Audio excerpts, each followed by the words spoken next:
station bu Pape Malick Ndour ñu koy yëgal ne midi lañ ko daal di fekk këram ñi ko amal nag di daal di waa dikk ñu fekk ko këram daal di koy yóbbu muy nag information boo xam ne bu ñu sukkandikoo ci avocat maître Amadou Sall nee na li waral boobulee arrestation ba léegi xamaguñu ko soin bu ñu fàttali ni rek amaloon nañ également ay arresté wala boog woowoon nañ ko fan yi ñu génn mu demoon wuy ji ñu bàyyiwaat ko waaye tey nag dañ ko daal di jëli fële mu dëkk. Alors qui di Pape Malick Ndour nekk na ki xamante ni ce n'est pas n'importe qui dans ce pays mën nga ko analyser sur plusieurs angles parce que nekk na homme politique mais au-delà de tout ça nekkoon na tamit ministre de la jeunesse. ba mu nekkee ministre de la jeunesse manifestation xamante ni xewoon na Sénégal ci 2021 ba 2024 bu ñu fàttaliku bu baax a baax il a été à plusieurs reprises cité et dans plusieurs dossiers aussi maintenant premier dossier bu ñu ko naroon wax moom moo di le dossier Prodac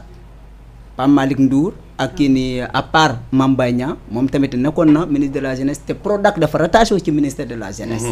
dossier tamit xew ndaw ñi qui est le fameux plan du président Macky Sall pour lutter contre le chômage des jeunes. Lancement boobu tamit xaalis yooyu noonu duñ ci waxoon ak les lutteurs qui ont été recrutés ci dossier boobu tamit mu ngi tegu ci kaw table. Au-delà de tout ça loo xamante ni kenn mënu koo fàtte depuis un certain temps c'est le dossier de Pape Abdoulaye Touré.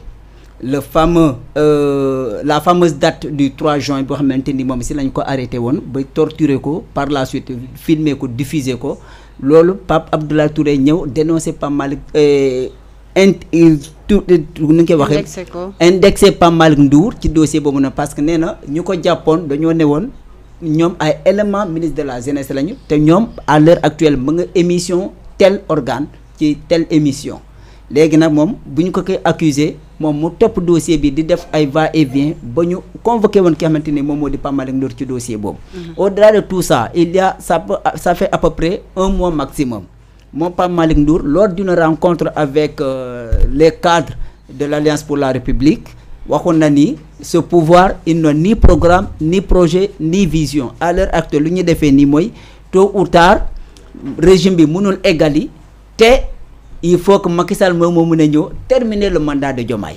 nit ñi gis ko ni c'est l'appel à l'insurrection. dafa nekk propos yi xamante ni c'est dur. d'ailleurs ci loolu l'association pour la protection des droits humains moom wax génnoon nañ benn communiqué wax ni il faut que le procureur s'autosaisisse du dossier parce que il assure ñu évoqué pour l'application de l'article 80 du code pénal parce que boobu dafa ne woon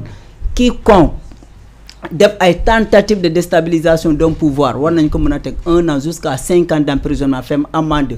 100 000 jusqu'à 1,5 million francs CFA ci code pénal sénégalais alors non wax ji mu waxoon ak les va-et-vient boo xamante ni amoon na ci dossier Pape Abdoulaye Touré ensuite moom ci boppam tamit signalé woon na defoon nañ benn plainte parce que nee na dafa am ay hautes dignitaires du régime ñoo xamante ni ñu ngi koy menacé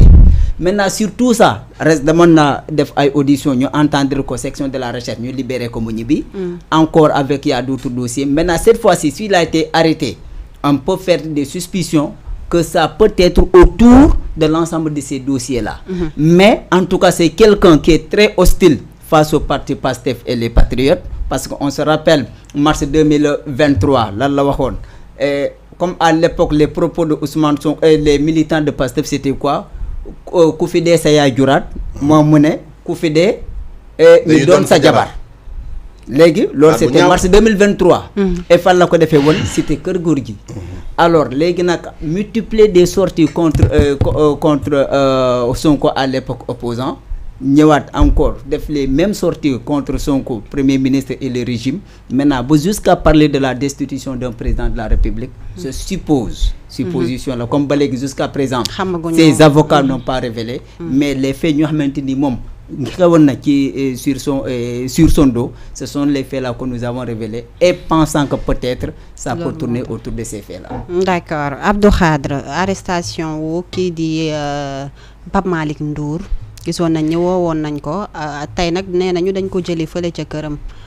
ban commentaire ngay def par rapport ak ni ñu koy woowee fan yi yëpp muy dem di ñëwaat ak tey le fait que ñu dem jëli ji ko këram. jërëjëf soxna si am na solo en fait xam nga man dafa am foo xam ne bu fa dossier tolloo position de principe laa ciy mën a am. parce que du moment que xamaguma lu ñu koy reprocher xamaguma ba xam est-ce que c'est dans le cadre de quel dossier donc mënuma am lu may position de principe. Position de principe mooy lan mooy dëgg la dans le cadre d'une république ku ci nekk yoon bu la soxlaa dalaa war a woo nga wuy su ko. te koo mën a doon bu la woo yoon soxlaa di ngaa war a dem. léegi nag reste à savoir ndax liñ koy woowee c'est lié ak la fameuse déclaration bi sama sëriñ di wax te man ma am ci une autre compréhension. parce que aussi il faut ñu bañ a décontextualiser les mots. C'est-à-dire Pape Malick Ndour c'est un acteur politique. qui fait de la politique qui tient un discours politique dans un contexte politique. Donc ñëpp xam na ni Pape Malick il n'a pas ni les moyens et ni la volonté de destituer un État. Loolu aussi di ko wax ci contexte yi pour man c'est essayer de faire un mauvais procès même donte faruma ak moom. défendre ma ko mais gëwuma ni sur la base de cette déclaration là mën nañ ci sukkandiku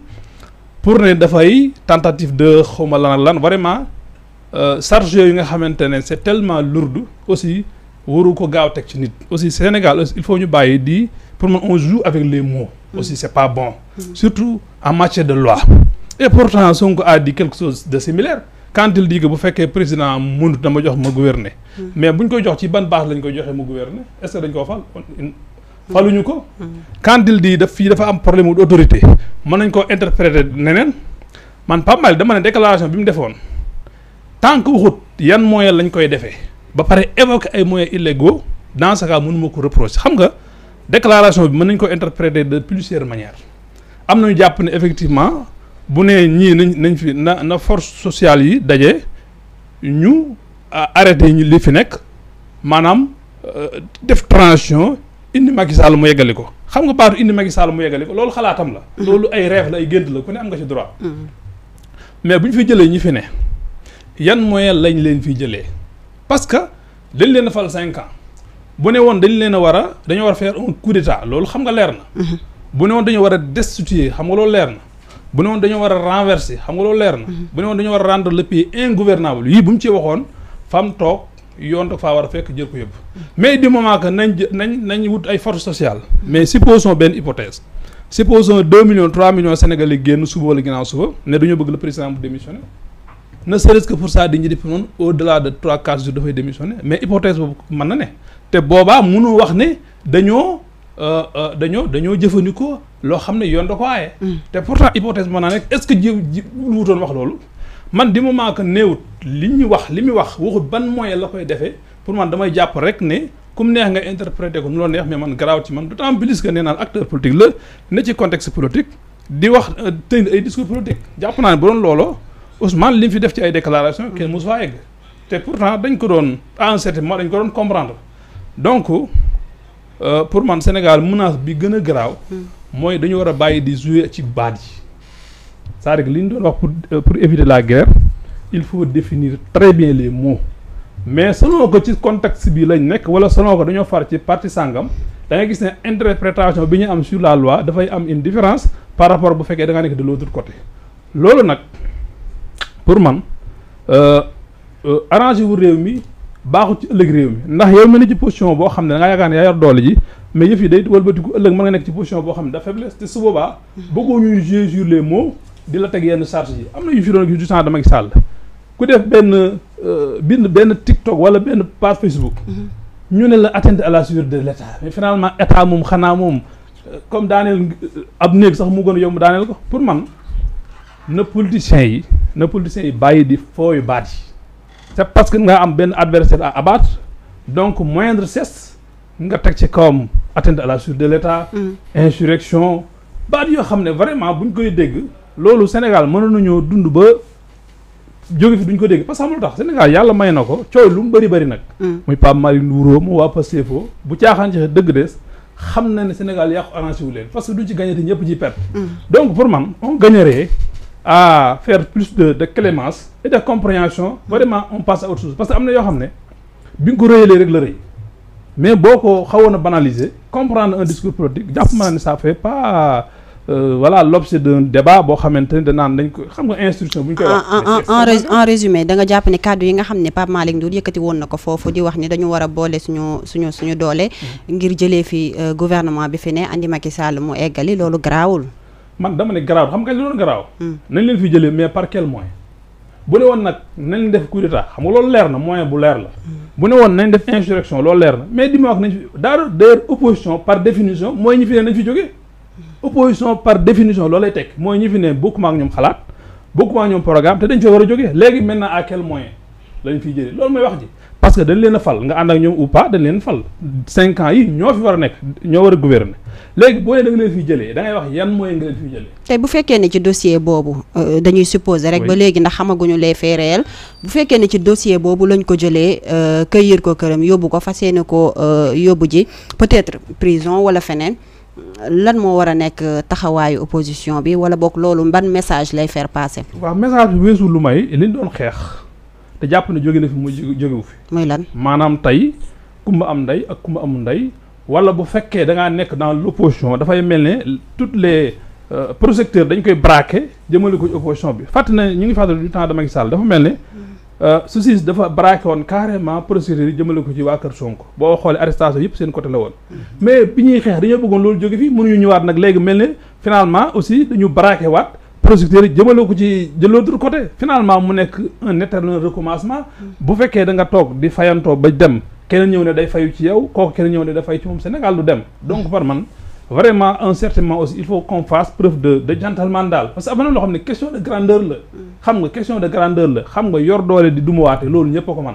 li gën mooy nga yor doole mën a dumuwaate ba pare jéggale tant que demuñu ba jéggi les lignes rouges pour man y a pas lié à salaire d'autant plus que dëkk bi fi mu toll ci wàllum xiiroo ŋaayoo donc jéemoon fexe Sénégalais yi nga réconcilier leen donte loolu dàqoon ne société faram man je suis convaincu fermement que li fi xewoon 2021 ba 80 morts dee bu doon 80 ginaar laa wax de dañ ko war a leeral à plus mu nekk ay doomu aadama li may wax waxuma ne bu loi am mais nag bu ñu profiter ci au nom de voilà on doit faire la justice bu ñuy profiter di rëq ndig ay yoo xamante ne ay adversaire politique la wala ay potentiel adversaire politique la donc loolu rek laa ciy bañ tant que c'est la justice awma ci problème mais dafa am yoo xamante ne dafay nuru dafay am connotation un peu politique parce que dafa am dossier yoo xamante ne da nga gis ne vraiment c'est trop léger c'est vide parce que y a rien du tout nga tey dina 1 an mënoo sax déglu ko quand même loolu aussi loolu lañ doon xeex donc bu ma kenn ma ngi da ko doon def comme da ko doon def baaxul bëggu ñuy def d'accord merci beaucoup Guèye rapidement ci li nga xamante ne moo di arrestation Pape Malick Ndour bi nga xam